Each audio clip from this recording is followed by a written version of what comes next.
오늘 이야기 드릴 내용은 증강인력의 배경이라는 건데요. 보면은 증강인력의 뜻이 어그리먼트 워크포스 이렇게 되어 있습니다. 이제 해외 관련 문서를 자주 보다 보니까 이제 나오는 단어고 국내에서는 자료를 찾아보니까 별로 없어가지고 제가 한번 정리를 해봤는데 그렇게 어려운 개념은 아닙니다. 그래서 짧게 설명드리면 될 것 같은데요. 이런 얘기가 증강인력 이런 얘기가 나오는 게 배경이 이제 크게 세 가지 정도가 있는 것 같습니다. 첫 번째 보시는 것처럼 이제 맥킨지에서는 다들 아시는 이제 되게 유명한 컨설팅 회사죠. 업무의 95%는 자동화될 거라고 얘기를 하고 사람은 갈수록 이제 핵심적인 일만 할 거라고 전망을 했습니다. 그리고 좀 이제 오래된 얘기긴 하지만은 이미 이때부터 2016년부터 세계 이제 경제 포럼, 이제 다보스 포럼이라고 얘기하고 이제 세계 4차 산업혁명 이런 단어들 만든 세계에서 가장 영향력 있는 단체 중에 한 군데죠. 경제 부분에선 거의 유엔이라고 해도 가언이 아닐 정도로 되게 이제 파워 있는 단체라고 생각을 하는데요. 여기에서 보면은 더 퓨처 오브 잡스라는 그 발표 자료에서 일자리는 대부분 사라지고 로봇이 대신할 거라는 주장이 났습니다. 그래서 인공지능이나 이런 거가 이제 발달하기 시작을 하면서 일자리가 되게 이제 줄어들 거라고 많이 생각을 했는데 또 다른 흐름, 반대 흐름이 나오기 시작을 했습니다. 보면은 일자리만 줄어드는 게 아니라, 그러니까 일자리가 줄어들고 로봇이나 인공지능이 대신하는 게 아니라 일자리로 일반 상품과 마찬가지로 수요하고 공급에 따라서 이제 결정이 되는데, 기존에는 이제 일자리만 줄어들 거라고 생각을 했는데 또 다른 이제 현상이 발생한 겁니다. 특히 이제 선진국을 중심으로, 특히 미국에서 이제 되게 크게 발생하고 있는 건데, 노동을 하고 싶다는 사람 자체도 크게 이제 줄어들고 있는 현상이 발생하고 있는 겁니다. 그러니까 이 이유 중에 하나가 이제 선진국은 이제 이미 베이비붐 세대가 크게 은퇴를 하고 있고요. 이거는 한국도 마찬가지죠. 그리고 이제 정부 지원금이 국내에서도 최근 1, 2년 동안 이리저리 정부 지원금이 한국에서 우리나라에서도 되게 늘어났는데 미국은 비교가 안 되더라고요. 제가 지난번에 한번 보니까 코로나 초기에는 많이 받는 사람이 1년에 한 7천만 원 정도까지 받고 이러더라고요.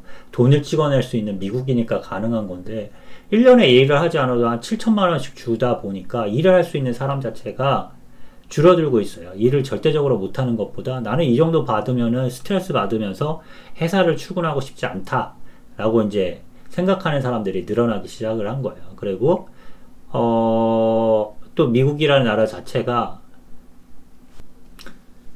일을 열심히 하는 그런 문화는 아니에요. 그래 미국인들이 그리고 전형적으로 저금이라는 걸 안 하죠.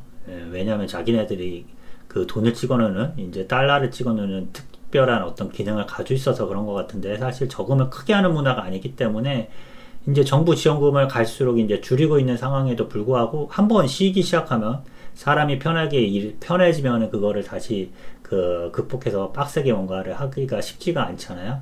그러다 보니까 지원금을 줄여도 다시 직장으로 돌아가지 않는 거예요. 필요할 때마다 플랫폼 노동이다라고 해서 여러 가지가 있잖아요. 우리나라 쿠팡이나 이렇게 이제 요즘 젊은 친구들은 이제 중소기업 취직할 바에는 쿠팡에서 잠깐 필요할 때마다 쿠팡에서 이제 일거리 구해서 일하거나 대리운전을 하거나 그게 좋다라고 생각하는 친구들이 많이 늘어난다라고 그러는 것처럼 미국 자체도 마찬가지입니다.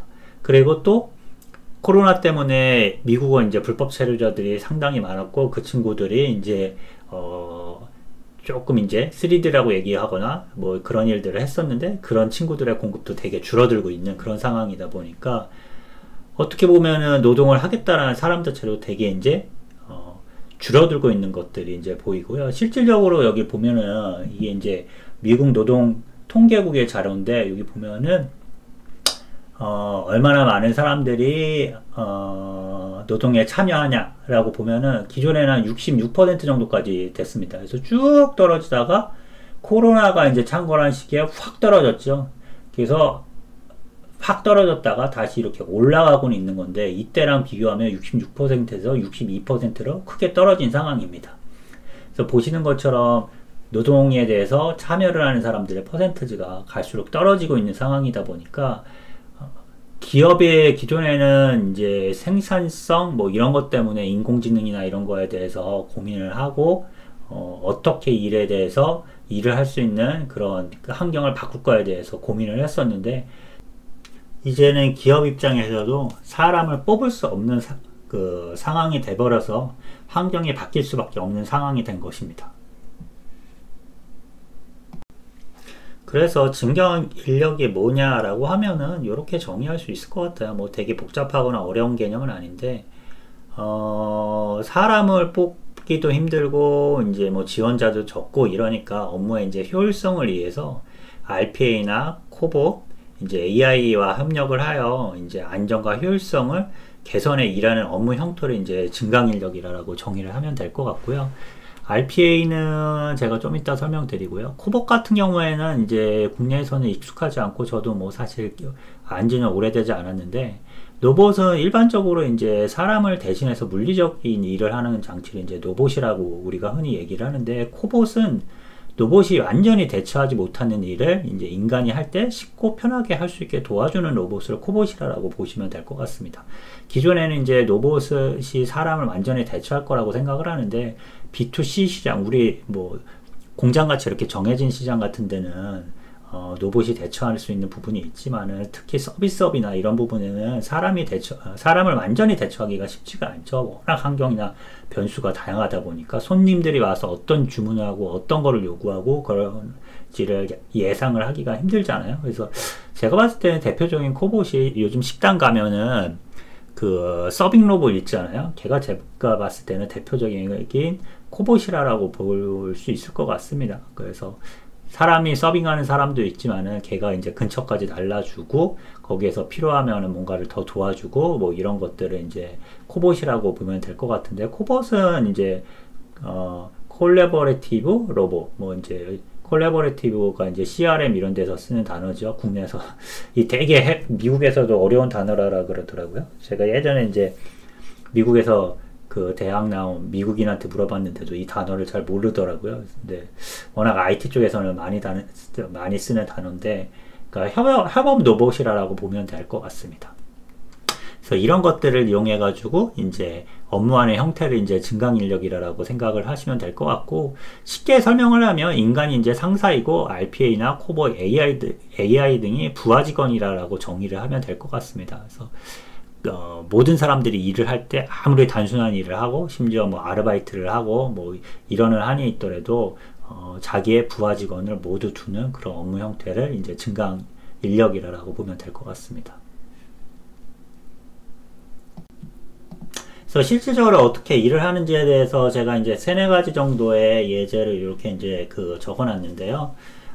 요즘 이제 챗 GPT가 되게 큰 이슈잖아요. 그런 것처럼 이제 채팅을 통해서 내가 명령을 내리거나 궁금한 거에 대해서 얘기를 하면은 나의 비서나 조수가 일을 하는 것처럼 일을 실질적으로 해가지고 답변을 주거나 아니면은 그거에 대한 질문에 대해서 답변을 해주는 그런 방식으로 계속 일을 할 수가 있고요.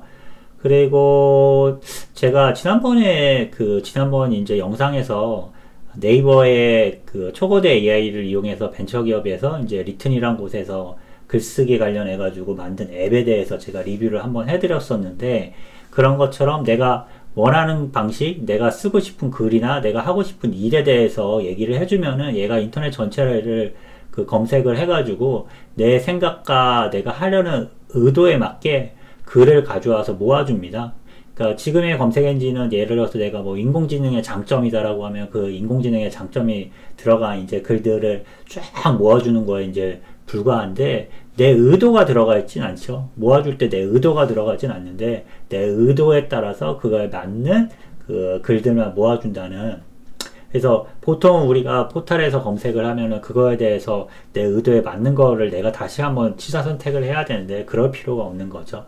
그런 식으로 나의 이제 조수 같은 역할을 한다라고 보면 될 것 같고, 단순한 일 같은 경우는 이제 RPA를 가지고 이제 시키면서 이제 일을 한다라고 보시면 될 것 같은데, 이 RPA가 당연히 인공지능이랑 연결되겠죠.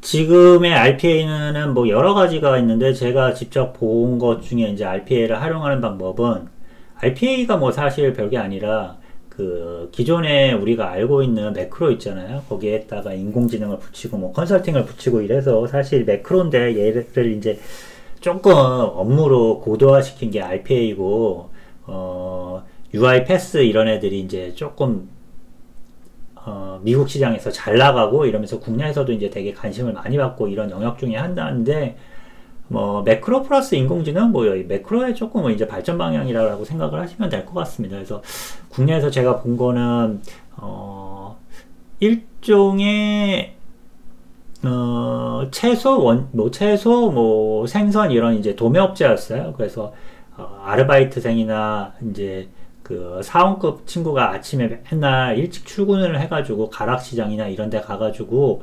매일같이 그 생선이나 아니면은 저기 그 뭐 배추 이런 거는 크기에 따라서 가격에 따라서 매일같이 바뀌잖아요. 그거를 이제 가가지고 매일같이 다운받아서 그걸 엑셀에 넣은 다음에 다시 이제 뭐 이제 식당이나 이런 데 납품할 때는 소량으로 납품하니까 그거를 쪼개가지고 계산해가지고 이메일로 보내주고 이런 방식이었는데 RPA를 이용해가지고 가락시장이나 이런 데를 농수산물 센터 이런 데를 돌아다니면서 최저 가격을 다운받아서 그것들을 다시 자동으로 계산해서 자동으로 이메일을 싸가지고 이번에 뭐 납품하는 가격에 뭐 배추는 얼마입니다 이런 식으로 메일을 자동으로 보내주는 거를 RPA를 쓰는 거를 봤고요.